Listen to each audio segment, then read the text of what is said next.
고린도전서 2장 10절에서 16절의 말씀입니다.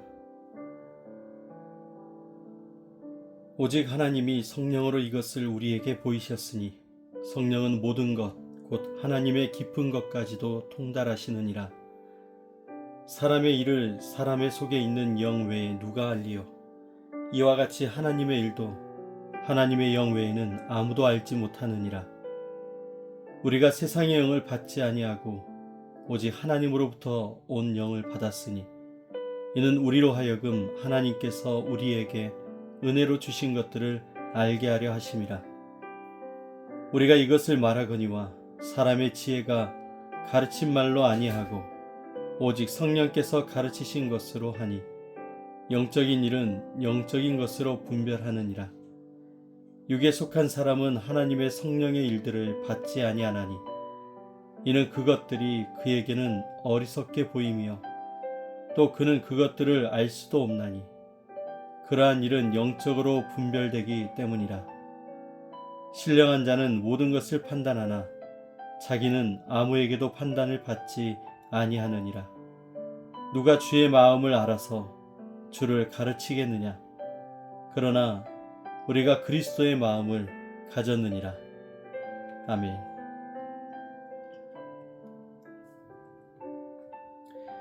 오늘도 함께 5가지 묵상법을 가지고 오늘 우리에게 주신 말씀을 함께 묵상하며 하루를 시작하겠습니다. 고린도전서 1장과 2장에서 바울은 계속해서 하나의 질문을 던졌습니다. 인간이 어떻게 하나님의 지혜를 알 수 있을까? 세상은 지혜와 능력을 추구합니다. 더 높은 자리, 더 뛰어난 논리와 더 강한 힘을 통해서 인생의 문제들을 해결하려고 합니다. 그러나 바울은 십자가를 말하고 있습니다. 십자가는 인간의 논리로는 이해되지 않습니다. 패배한 것처럼 보이고 약한 것처럼 보이고 어리석어 보입니다. 그런데 하나님은 바로 그 십자가를 통해서 세상을 구원하셨습니다. 이것이 고린도전서 1장과 2장의 핵심입니다. 하나님의 지혜는 인간의 지혜를 넘어선다는 것이죠.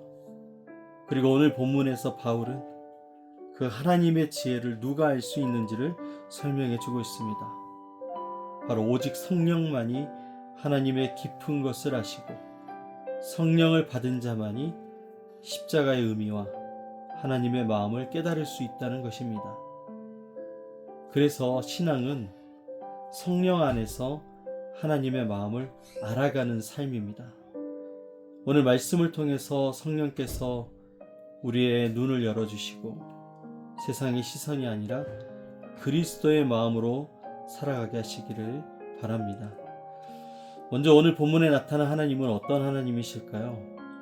하나님은 자신의 깊은 뜻과 마음을 성령을 통해서 나타내시는 분이십니다. 10절은 이렇게 얘기합니다. 성령은 모든 것, 곧 하나님의 깊은 것까지도 통달하시느니라. 하나님의 구원의 계획, 그리고 하나님의 십자가의 사랑, 하나님의 은혜의 경륜, 이 모든 것들은 인간의 지혜로는 발견할 수 없는 것입니다. 하나님께서 성령을 통해서 드러내 보여주셔야만 알 수 있는 것이죠.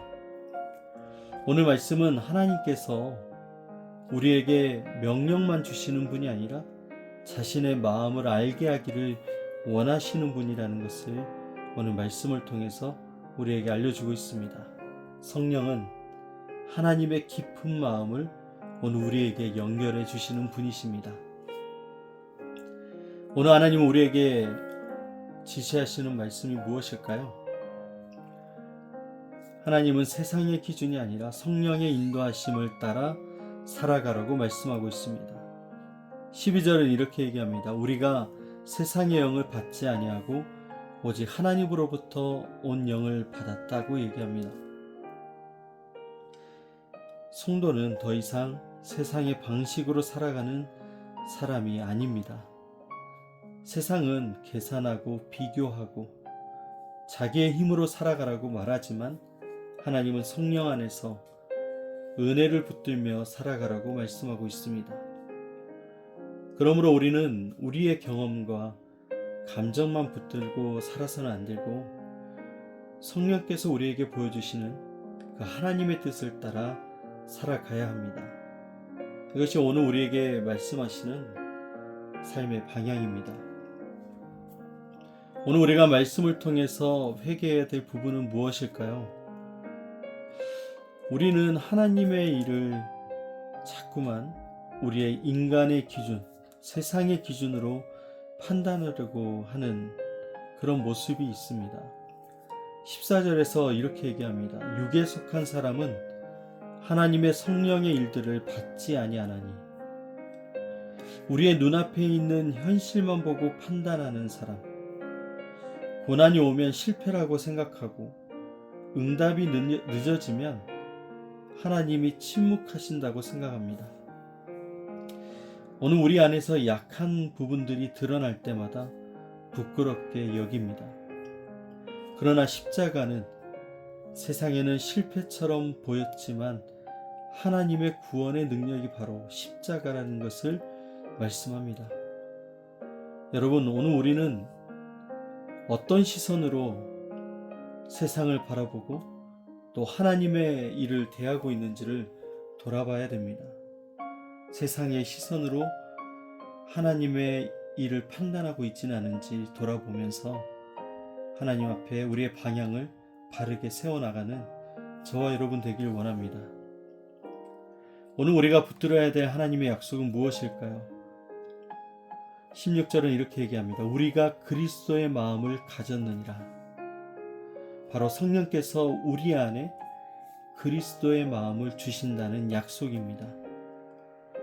성령께서 우리를 단순히 돕는 것 정도가 아니라 우리 안에 예수님의 시선, 예수님의 마음을 심어 주십니다. 그래서 성령 안에 있는 사람은 절망 속에서도 소망을 볼 수 있습니다. 약함이 우리에게서 드러날 때마다 하나님의 능력을 기대하면서 살아가게 됩니다. 때론 우리가 믿음이 흔들릴 때에도 성령께서 하나님의 마음으로 나를 붙들고 계심을 기억할 수 있는 것입니다. 사랑하는 여러분, 성령께서 우리 안에 그리스도의 마음을 주신다는 이 약속, 그리스도의 마음을 가지고 살아갈 수 있는 이 은혜, 이 약속을 신뢰하시고 기대하시면서 살아가시길 바랍니다. 여러분, 오늘 우리는 어떻게 살아가야 될까요? 오늘 우리가 성령의 인도하심을 먼저 구하며 살아가야 됩니다. 어떤 상황을 만나든지 내 경험으로 판단하지 말고 먼저 하나님께 물어보는 지혜가 필요합니다. 하나님, 지금 이 상황 속에서 하나님은 무엇을 이루고 계십니까? 주님의 뜻은 무엇입니까? 오늘 우리에게 주시는 말씀과 그리고 하나님 앞에 나아가는 이 기도 가운데서 성령의 조명을 구하며 살아가는 우리가 되길 원합니다. 성령께서 우리의 눈을 열어주실 때 우리는 그리스도의 마음으로 사람들과 또 모든 상황들을 바라볼 수 있는 힘이 생기게 되는 것입니다. 사랑하는 성도 여러분, 고린도전서 1장과 2장은 계속해서 십자가를 이야기하고 있습니다. 세상은 십자가를 미련하다고 하지만 하나님은 그 십자가로 세상을 구원하셨습니다.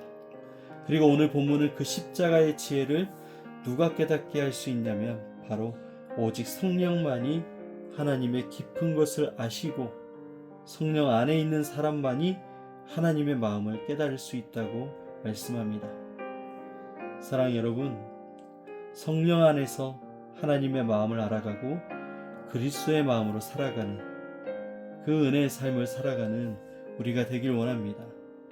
그래서 오늘 우리의 소망도 오늘도 성령께서 우리의 눈을 열어주시기를 바라는 그 마음으로 하나님 은혜를 기대하며 살아가는 우리가 되었으면 좋겠습니다. 오늘 말씀부터 우리가 함께 기도하며 또 오늘 하루를 시작하도록 하겠습니다. 사랑의 하나님 아버지 감사합니다. 세상이 미련하다고 말하는 그 십자가로 우리를 구원하신 주님, 그 크신 사랑과 은혜에 감사를 드립니다. 사도 바울이 이 십자가를 통해서만, 오직 성령의 능력을 통해서만 복음을 전하겠다고 고백했던 것처럼 오늘 우리도 오직 십자가를 의지하며 성령 안에서 살아가기로 결단하는 우리가 되게 하여 주옵소서. 이제 성령 안에서 하나님의 마음을 알아가고 그리스도의 마음으로 살아가는 하나님의 자녀 될 수 있도록 도와주시옵소서. 세상의 계산보다 하나님의 은혜를 바라보게 하시고 나의 감정보다 그리스도의 마음을 따라 살아가는 주님의 자녀 되게 하여 주옵소서. 우리를 흔드는 이 세상 가운데서 십자가의 지혜를 붙들고 살아가는 성령의 사람으로 서게 하여 주옵소서. 오늘도 우리와 함께 하시는 주님을 찬양합니다. 성령님 우리의 길을 인도하여 주시옵소서. 우리를 구원하신 예수님의 이름으로 기도드립니다. 아멘.